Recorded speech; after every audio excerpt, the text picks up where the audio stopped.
Well, today, Donald Trump backed down. Big surprise. Donald Trump backed down again. So not so big a surprise.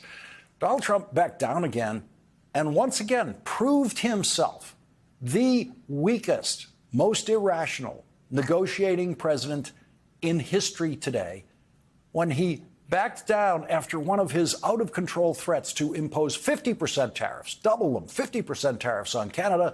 Starting tomorrow morning, the stock market was already crashing downward and then sunk further after Donald Trump's unhinged threat of 50% tariffs against Canada. And then the stock market got some good news. Ukraine agreed to the terms of a possible ceasefire, which we'll discuss later in this hour. And Ontario's Premier, Doug Ford, decided to suspend the 25% tariff he imposed on electricity that Ontario sells to the northern border states of Minnesota, Michigan, and New York, saying the temperature needs to come down.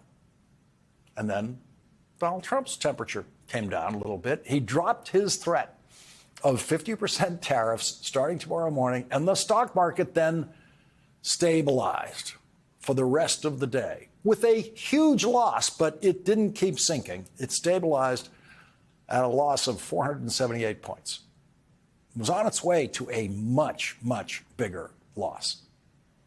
These are, as I was just saying, fantastically exciting days to be watching CNBC's daily coverage of the stock markets, which normally puts reasonable people to sleep, because normally CNBC is reporting on the most stable economy in the world and the strongest stock market in the world. And for certainly all of the Biden years, the stock market was doing very well, setting new record highs all the time. And the economists and stock analysts who appeared on CNBC and the CEOs were all sharing variations on how to get richer that day in the Biden stock market. But now, some of the CNBC regulars who, like good airline pilots, never want to sound panicked, sound as close to panicked as they can get. If those two good developments, perhaps a stand down on the Canadian tariffs and hopefully a ceasefire in Ukraine, if they hadn't come up, I think we would have had another 1,000-point drop day today. I mean, it's clearly this destructive, if I should say so, up and down trade policy that has really worried the market and sowed uncertainty among consumers and businesses. Disruptive and destructive. That is the distinguished Professor Jeremy Siegel, who teaches economics at Donald Trump's alma mater, the University of Pennsylvania, Wharton School. Here is what the worst economic student ever to attend Wharton said about that today. Mr. President, you mentioned the ups and downs in the stock market. You said it'll go up, it'll go down. But do you and your tariff policies right now bear any responsibility for the turmoil we're seeing this week? Biden gave us a horrible economy. He gave us horrible inflation. And I think the market was going to go very, very bad. Biden gave him the strongest economy any president has ever handed off to another president. He gave him the highest stock market any president has ever handed off to another president. And so that answer would get Donald Trump an F in Professor Siegel's class today. And what Donald Trump wrote at 10:15 a.m. today would get him kicked out of the Wharton School. That is when he publicly posted on social media his threat of 50% tariffs. When the stock market was already headed down, Donald Trump's crazy statement about 50% tariffs made it so much worse. But the thing that would have gotten him kicked out of the Wharton School was not what he said about tariffs in that post. It's what he said about making Canada the 51st state. If Donald Trump had said that in a college class, they probably would have sent him straight to the infirmary to see if anything medical or neurological was causing the very early onset dementia that he would have been exhibiting in that classroom. Here's what he said that is very important to American workers about making Canada the 51st state. And let me first stipulate this. It's never going to happen. I don't even like to talk about it. I normally don't discuss the Canada 51st state thing in any detail because it's so ridiculous. But what's important about his statement about it today, shows the profound depth of stupidity in what Donald Trump is saying about making Canada the 51st state. If he just said, make Canada the 51st state and left it at that, that would be one level of stupidity. But he keeps going. He said this would make all tariffs and everything else totally disappear. There would no longer be a northern border problem. Now, auto workers in Michigan and Ohio and factory workers everywhere in the country who Donald Trump pretends he's trying to protect should think about what that stupid thing Donald Trump actually said that will never happen would actually mean to them. It would mean that all the American cars being made in Canada right now that Donald Trump doesn't want to be made in Canada would still be made in Canada. Every factory in Canada would still operate, and there would be zero tariffs on anything coming into the rest of the states from our 51st state, which means that every manufacturing job in Canada now would stay in Canada, and your manufacturing job in Michigan might just move over to that new state of Canada, because it's the same country. And how would factory workers in the 48 states below Canada feel about the newest state taking their jobs? That utterly demented statement by Donald Trump about making Canada the 51st state completely contradicts his stated desire to move Canadian auto manufacturing jobs across the border into the United States. And now I apologize for even entertaining Donald Trump's dementia to that extent, but it is worth pointing out that within the stupidest thing he says in his social media post, there's actually an even deeper level of stupidity that is ignored by every single reporter who quotes Donald Trump saying that he once again wants to make Canada the 51st state. If Joe Biden had ever said anything like what Donald Trump said about Canada today, everyone else in the news media would have said what I'm saying about Donald Trump right now. Donald Trump's mind doesn't work. Donald Trump is mentally incapable of doing the job he was elected to do. It's not even close. It's not like, well, Donald Trump is almost smart enough for this job. No, Donald Trump's mind does not work. It is broken. It cannot be fixed. Donald Trump does not understand the English language. Some of the simplest words in the English language are beyond him. A word like, say, illegal.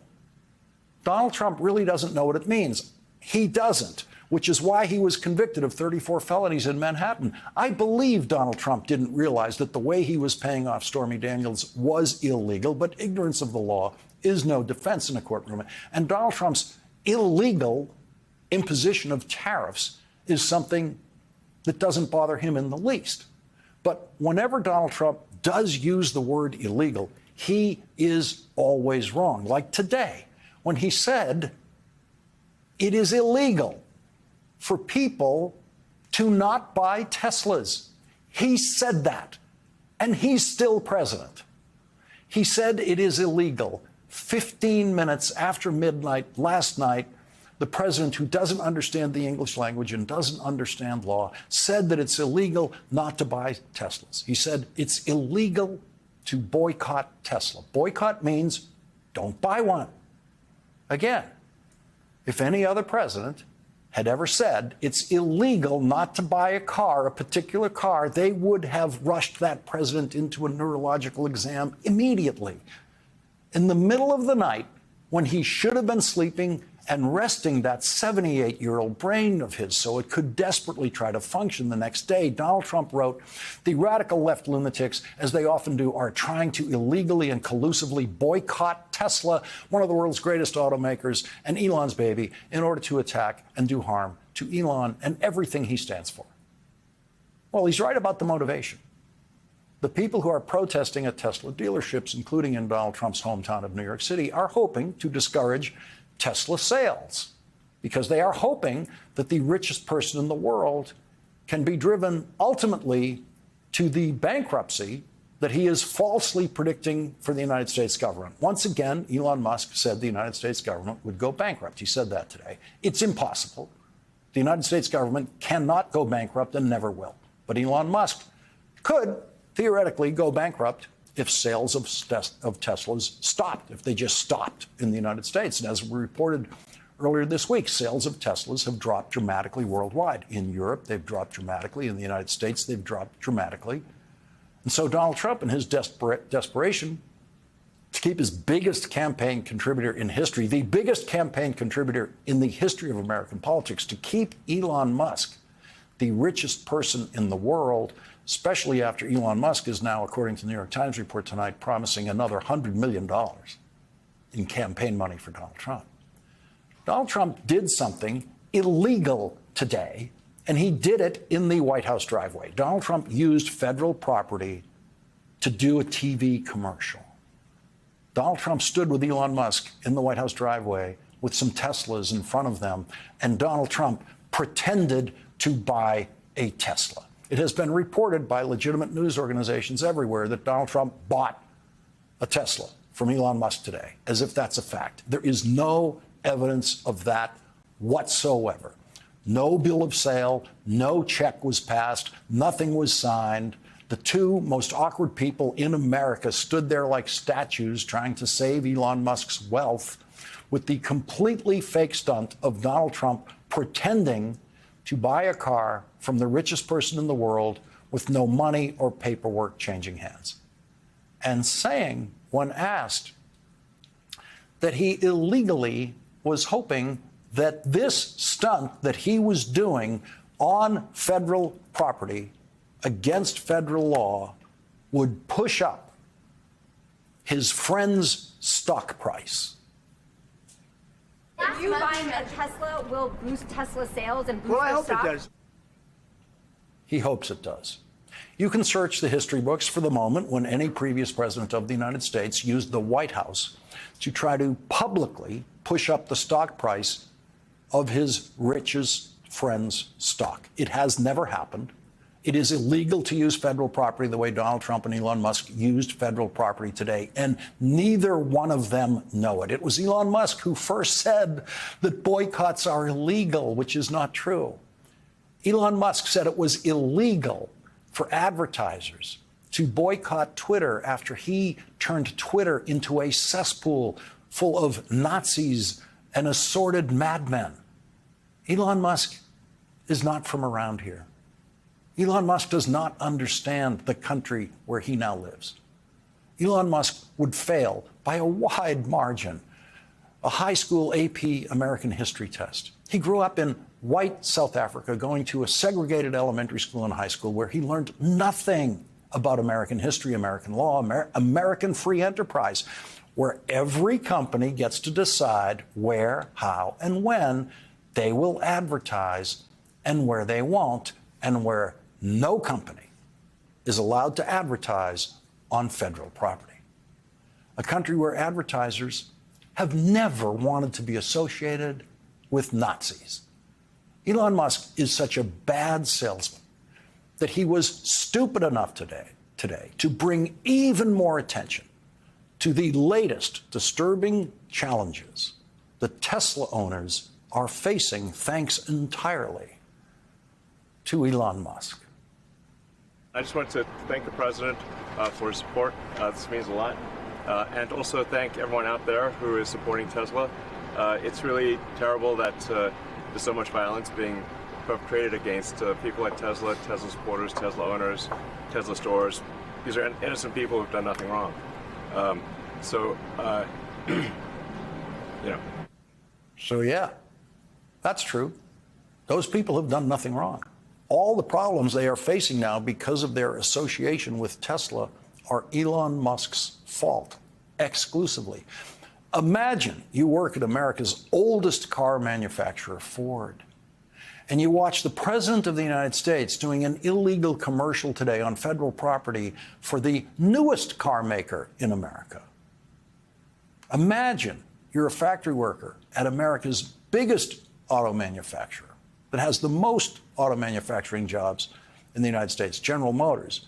And you have to watch today when the President of the United States does an illegal TV commercial at the White House for America's newest auto manufacturer because the owner of that company has given the President more money than anyone has ever given a politician in American history.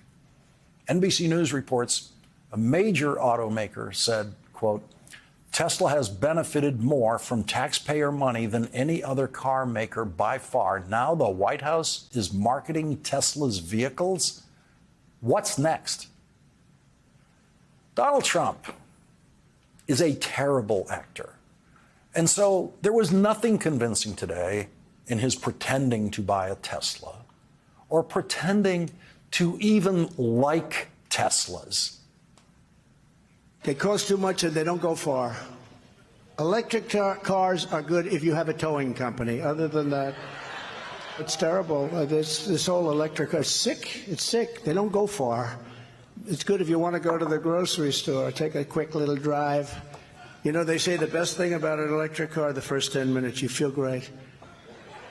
The next 45 minutes, you're worried about where the hell am I going to get a recharge? So it's a problem. But they don't go far, and they're very expensive. And the other thing is you'll never make them in this country because everything you need for an electric car is in China. We have the stuff that you need for our cars. It's called gasoline and oil. It's right underground. That's the real Donald Trump. Before Elon Musk bought the presidency for him.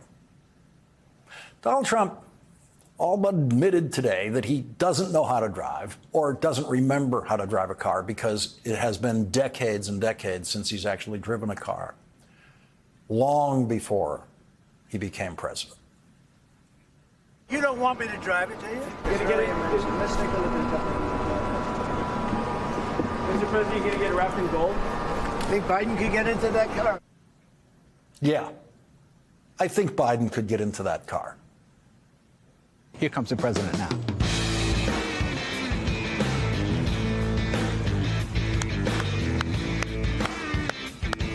She looks great. We don't get to do this very often. Yeah, Feel like going for a ride? I'd love to. Why don't you drive? Hop All in. right. Thank you, pal.